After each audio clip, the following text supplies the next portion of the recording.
What's up, mother flippers? Brendan McIntosh here. Welcome to Brand X Supply Co.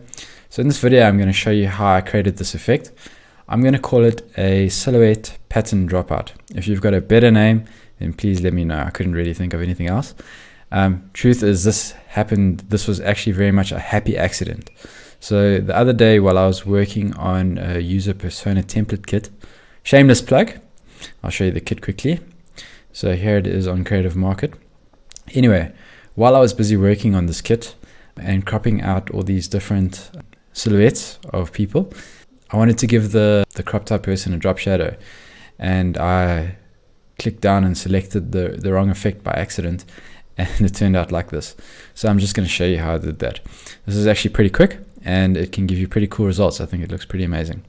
Okay, cool. So I'm just going to turn this off, and not that. I'm going to turn that off, and then I'm going to dive straight into how to do it. So a quick note on the background over here. All that I've done is I've added a paper texture, and I've put the blending mode as screen, and then I've put a solid color over there with a color picker, and I've just chosen this nice sort of turquoisey color. I'm going to actually go and grab it from here. So this is the file that it actually originally happened in by accident, but I like this color, so I'm going to get the same code, and I'm going to go and set this background up with the same color. Cool. All right. So the fastest way to do this is you could be working with your subject on this background, or you could be working with the subject individually, but I'm just going to place a subject here. So you can choose any nice image of a person that the silhouette is going to crop out nicely. Okay, I'm going to just take that right now. It's actually a pretty cool effect with the image below the paper texture, but I'm just going to drag it on top, and yeah, then I'm going to select the subject. So Photoshop is pretty cool.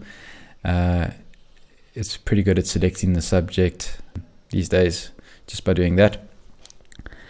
And for the sake of this video, I'm not going to refine the selection super detailed or super refined. I'm just going to leave it like that, and I'm going to create a clipping mask.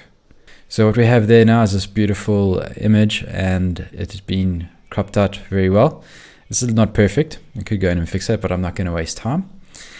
And now this is where the magic happens. This is what happened to me by accident. So I went to blending options, and I wanted to add a drop shadow.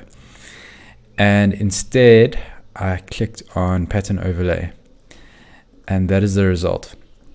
Cool. Obviously, you could put different patterns in. This works really well. In the pattern overlay, you can also change the scale to make it work better or worse. It looks pretty good at the scale. This is 21%. If you make it bigger, it will look like that, and if you make it smaller, it will look like that. But I'm gonna leave it. Let's go around about there. I'm actually just gonna go back to 21% because that felt good for me. Okay, awesome. Cool. So that's how to create this effect. Please, if you have a better name for it, please put that in the comments. And I hope this was helpful. So if you loved the user persona template at the beginning of this video and you want to know more about it, I will put a link in the details. As I said, it is on Creative Market. I don't want to spend too much time shamelessly plugging it, so I'm going to leave it at that. Follow the link, and yeah, remember to just create it.